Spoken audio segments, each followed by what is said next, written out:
नमस्कार विद्यार्थी मंडळी, या व्हिडिओमध्ये आपण पोलीस भरती, उत्पादन शुल्क भरती तसेच इतर भरत्यांसाठी अतिशय महत्त्वाचे ट्रेंडिंग करंट अफेअर्स कव्हर केलेले आहेत। वेळ न घालवता लगेच आपण या ठिकाणी व्हिडिओला सुरुवात करूया।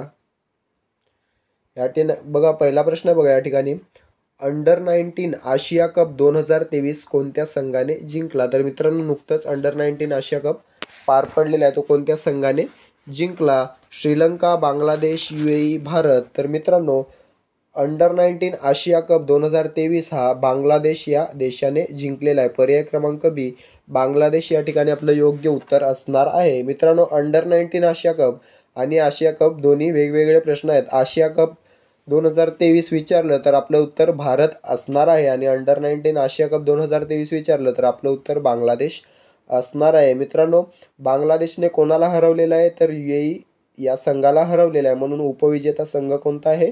UAE हा उपविजेता संघ आहे। मित्रांनो, अंडर 19 आशिया कप कोणत्या देशात खेळवण्यात आला होता? तर बघा, UAE या देशामध्ये खेळवण्यात आलेला होता। जर प्रश्न विचारला कोणत्या देशात पार पडला तर UAE आपलं योग्य उत्तर असणार आहे। मित्रांनो, शेवटचा सामना किंवा फायनल जी झाली ती दुबई इंटरनॅशनल क्रिकेट स्टेडियममध्ये झालेली आहे। हा देखील प्रश्न विचारला जाऊ शकतो। जर विचारलं भारताचा कर्णधार कोण होता अंडर 19 आशिया कपमध्ये, तर बघा, उदय सहारन हा अंडर 19 आशिया कपमध्ये भारताचा कर्णधार होता। मित्रांनो, ही जी अंडर 19 आशिया कपची जी स्पर्धा होती ती पाकिस्तानात नियोजित होती, पण ती कॅन्सल करून UAE मध्ये शिफ्ट करण्यात आलेली आहे। त्यानंतर पुढील प्रश्न बघा, विजय हजारे ट्रॉफी 2023 कोणत्या राज्याने जिंकली? मित्रांनो, विजय हजारे ही जी ट्रॉफी आहे ती क्रिकेटशी संबंधित ट्रॉफी आहे, ती 2023 मध्ये कोणत्या राज्याने जिंकली असा प्रश्न आहे। महाराष्ट्र, हरियाणा, राजस्थान की छत्तीसगड? तर मित्रांनो, ही जी ट्रॉफी आहे 2023 मध्ये हरियाणा या राज्याने जिंकलेली आहे। हरियाणा हे आपलं योग्य उत्तर असणार आहे। कोणत्या संघाला हरवून जिंकलेले आहे? तर राजस्थान या संघाला हरवून जिंकलेले आहे। हरियाणाने पहिल्यांदा विजय हजारे ट्रॉफी जिंकलेली आहे, लक्षात असू द्या। उपविजेता विचारलं तर राजस्थान आपलं योग्य उत्तर असेल। विजय हजारे ट्रॉफी कशाशी संबंधित विचारलं तर क्रिकेटशी संबंधित असणार आहे। त्यानंतरचा प्रश्न आहे, समुद्रशक्ती 23 हा कोणत्या दोन देशांमधील द्विपक्षीय नौदल सराव आहे? मित्रांनो, सर्व प्रश्न आपण TCS ला आवडतात तसेच घेतलेले आहेत। समुद्रशक्ती 23 हा कोणत्या दोन देशांमधील द्विपक्षीय नौदल सराव आहे? भारत व रशिया, भारत व अमेरिका, भारत व इंडोनेशिया, भारत व जपान? तर मित्रांनो, समुद्रशक्ती हा जो सराव आहे तो भारत व इंडोनेशिया या दोन देशांमधील सराव आहे। पर्याय क्रमांक सी, भारत व इंडोनेशिया हे योग्य उत्तर असणार आहे। त्यानंतर प्रश्न आहे बघा, 13वा भारतरत्न डॉक्टर बाबासाहेब आंबेडकर पुरस्कार कोणास मिळाला? योगी आदित्यनाथ, प्रमोद सावंत, एकनाथ शिंदे, शिवराज सिंग चौहान? तर मित्रांनो, हा जो पुरस्कार आहे तो योगी आदित्यनाथ यांना मिळालेला आहे। हे कोण आहेत? तर उत्तर प्रदेशचे विद्यमान मुख्यमंत्री आहेत योगी आदित्यनाथ यांना 13वा भारतरत्न डॉक्टर बाबासाहेब आंबेडकर पुरस्कार मिळालेला आहे। प्रमोद सावंत हे गोव्याचे मुख्यमंत्री आहेत, एकनाथ शिंदे महाराष्ट्राचे मुख्यमंत्री आहेत, शिवराज सिंग चौहान हे मध्य प्रदेशचे माजी मुख्यमंत्री आहेत। आता कोण आहे? तर मोहन यादव हे मध्य प्रदेशचे मुख्यमंत्री आहेत, ज्यांनी शिवराज सिंग चौहान यांची जागा घेतलेली आहे। त्यानंतर प्रश्न आहे बघा, रीडिंग लाऊंज असणारे भारतातील पहिले विमानतळ कोणते बनले आहे? इंदिरा गांधी, दिबा पाटील, लाल बहादूर शास्त्री, डॉक्टर BR आंबेडकर यापैकी कोणते विमानतळ बनले आहे बघा रीडिंग लाऊंज असणारे? तर या ठिकाणी लाल बहादूर शास्त्री, पर्याय क्रमांक सी, लाल बहादूर शास्त्री हे भारतातील पहिले विमानतळ बनले आहे जे रीडिंग लाऊंज असणारे विमानतळ आहे। मित्रांनो, कोणत्या राज्यामध्ये विचारलं तर बघा, उत्तर प्रदेश या राज्यामध्ये वाराणसी या ठिकाणी लाल बहादूर शास्त्री हे विमानतळ आहे। इंदिरा गांधी विमानतळ कोणत्या ठिकाणी आहे? दिल्ली या ठिकाणी आहे। दिबा पाटील विमानतळ कुठे आहे? नवी मुंबई, महाराष्ट्र। डॉक्टर BR आंबेडकर विमानतळ कुठे आहे? नागपूर, महाराष्ट्र। याच्यावर देखील प्रश्न विचारलेला आहे TCS ने, हे विमानतळ कुठे आहे म्हणून। त्यानंतरचा प्रश्न आहे बघा, पुरुष एक दिवसीय क्रिकेट विश्वचषक 2023चा सर्वोत्कृष्ट खेळाडू कोण बनला? मित्रांनो, पुरुष विश्वचषक एक दिवसीय विश्वचषक 2023वर 1 ते 2 प्रश्न हमखास विचारले जातील. तर एक दिवसीय क्रिकेट विश्वचषक 2023चा सर्वोत्कृष्ट खेळाडू कोण बनलेला आहे? Travis Head, Rohit Sharma, Glenn Maxwell, Virat Kohli. तर मित्रांनो, विराट कोहली हा या वर्ल्ड कपचा सर्वोत्कृष्ट खेळाडू बनलेला आहे. याला हा पुरस्कार भेटला आहे सर्वोत्कृष्ट खेळाडू म्हणून. मित्रांनो, जर फायनलचा मॅन ऑफ द मॅच विचारला तर ट्रॅव्हिस हेड. फायनलचा मॅन ऑफ द मॅच कोण बनलेला आहे? तर ट्रॅव्हिस हेड. जिंकलेला कोण आहे? ऑस्ट्रेलिया. कितव्यांदा जिंकलेला आहे? 6व्यांदा जिंकलेला. ऑस्ट्रेलिया सर्वाधिक वेळा जिंकणारी टीम आहे ऑस्ट्रेलिया. ग्लेन मॅक्सवेल हा जो प्लेअर आहे तो फास्टेस्ट 200 रन मारणारा, वर्ल्ड कपमध्ये 200 रन फास्ट मारणारा हा खेळाडू बनलेला आहे ग्लेन मॅक्सवेल. रोहित शर्माचा जर विचार केला तर सर्वाधिक षटकार मारणारा, वर्ल्ड कपमध्ये सर्वाधिक षटकार मारणारा खेळाडू हा रोहित शर्मा बनलेला आहे. सर्वाधिक रन कोणाच्या नावावर आहेत? विराट कोहलीच्या नावावर आहेत.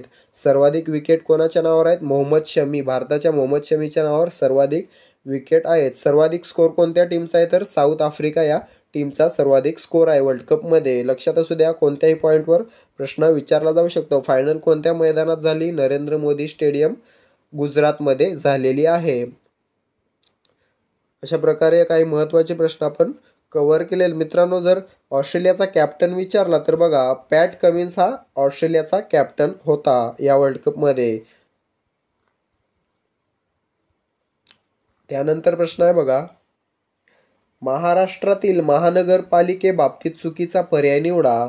27वी पनवेल, 28वी इचलकरंजी, 29वी जालना, वरील सर्व बरोबर. तर मित्रांनो, वरील सर्व बरोबर हे या ठिकाणी आपलं योग्य उत्तर असणार आहे. 27वी महानगरपालिका पनवेल, 28वी इचलकरंजी कोल्हापूर, 29वी जालना.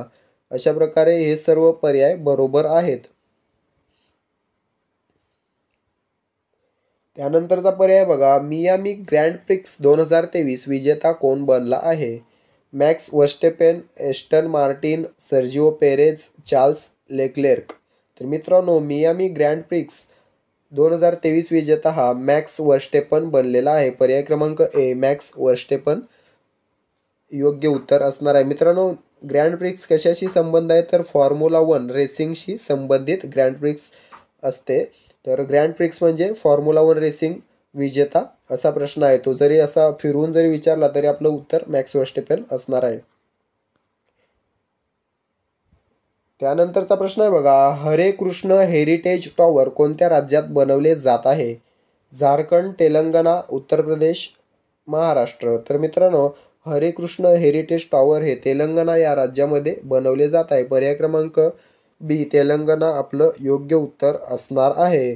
तर मित्रांनो, तेलंगणाचे आता सध्या नवीन मुख्यमंत्री कोण चाललेले आहेत तर कमेंट करून सांगायचं आहे. आपण याआधी व्हिडिओमध्ये कव्हर केलेलं आहे कोण मुख्यमंत्री झाले, तर ते तुम्ही मला कमेंट करून सांगायचं आहे. त्यानंतर महत्त्वाचा प्रश्न, अतिशय महत्त्वाचा प्रश्न, जागतिक बँकेचे अध्यक्ष सध्या कोण आहेत? Greg Barclay, Tedros Ghebreyesus, Ajay Banga, Roger Binny. तर मित्रांनो, जागतिक बँकेचे अध्यक्ष यापैकी कोण आहेत? अजय बंगा. पर्याय सी, अजय बंगा हे जागतिक बँकेचे अध्यक्ष आहेत. पर्याय एचा जर विचार केला, ग्रेग बार्कले हे सध्या ICCचे अध्यक्ष आहेत. कशाचे? इंटरनॅशनल क्रिकेट काउन्सिल ICCचे अध्यक्ष आहेत ग्रेग बार्कले. टेड्रोस घेब्रेयेसस हे कशाचे आहेत? WHOचे सध्याचे अध्यक्ष आहेत, WHO. रॉजर बिन्नी कशाचे अध्यक्ष आहेत सध्या? तर BCCI, आपल्या भारताचे BCCI चे अध्यक्ष रॉजर बिन्नी आहेत. त्यानंतर परत महत्त्वाचा प्रश्न बघा, वर्ल्ड प्रेस फ्रीडम इंडेक्स 2023 मध्ये भारत कितव्या स्थानी आहे? 98व्या, 61व्या, 121व्या आणि 161व्या. तर मित्रांनो, वर्ल्ड प्रेस फ्रीडम इंडेक्स 2023 मध्ये भारत हा 161व्या स्थानी आहे. अतिशय वाईट कामगिरी आहे 161व्या स्थानी असल्यामुळे. मित्रांनो, जर पहिल्या क्रमांकावर आहे कोण विचारलं तर बघा, नॉर्वे हा जो देश आहे तो पहिल्या क्रमांकावर आहे, नॉर्वे.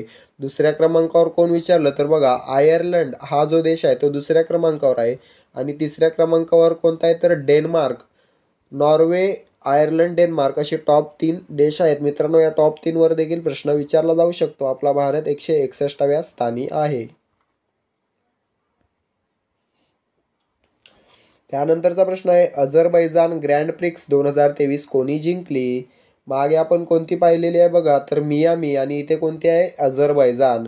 वेगवेगळे प्रश्न आहेत. Sergio Perez, Michael David, Max Verstappen, Ville Johnson. तर मित्रांनो, ही जी अझरबैजानची जी ग्रँड प्रिक्स आहे ती सर्जिओ पेरेज यांनी जिंकलेली आहे. मियामीची कोणी जिंकली होती? मॅक्स वर्स्टेपन यांनी जिंकलेली आहे, आणि अझरबैजानची सर्जिओ पेरेज. लक्षात ठेवा, कन्फ्यूज व्हायचं नाही. त्यानंतर प्रश्न आहे बघा, Draupadi Murmu from tribal hinterlands to Raisina Hills या पुस्तकाचे लेखक कोण आहेत? मित्रांनो, या पुस्तकावर देखील प्रश्न विचारला जाऊ शकतो. महत्त्वाचं पुस्तक आहे. कस्तुरी रे, राम यादव, सम्राट सिंग, महेश्वरी बावकर यापैकी कोणी हे पुस्तक लिहिलं आहे? तर बघा, कस्तुरी रे यांनी लिहिलेलं हे पुस्तक आहे Draupadi Murmu from tribal hinterlands to Raisina Hills. कोणी लिहिलंय? कस्तुरी रे. त्यानंतर प्रश्न आहे बघा, कोणत्या देशामध्ये देवेंद्र फडणवीस यांच्या हस्ते शिवरायांच्या पुतळ्याचे अनावरण करण्यात आले? Malaysia, Mauritius, Japan, America. तर मित्रांनो, मॉरिशस या देशामध्ये आपले गृहमंत्री सध्याचे देवेंद्र फडणवीस यांच्या हस्ते शिवरायांच्या पुतळ्याचे अनावरण करण्यात आले. कोणाच्या पुतळ्याचे करण्यात आले असा देखील प्रश्न विचारला जाऊ शकतो. कोणत्या देशात करण्यात आले असा देखील प्रश्न विचारू शकतो, आणि कोणा हस्ते करण्यात आले असा देखील प्रश्न विचारला जाऊ शकतो. तर लक्षात ठेवायचं आहे, देवेंद्र फडणवीस यांच्या हस्ते शिवरायांच्या पुतळ्याचे मॉरिशस या देशामध्ये. त्यानंतर प्रश्न आहे बघा, भारतातील पहिला केबल स्टेड रेल्वे पूल कोणता?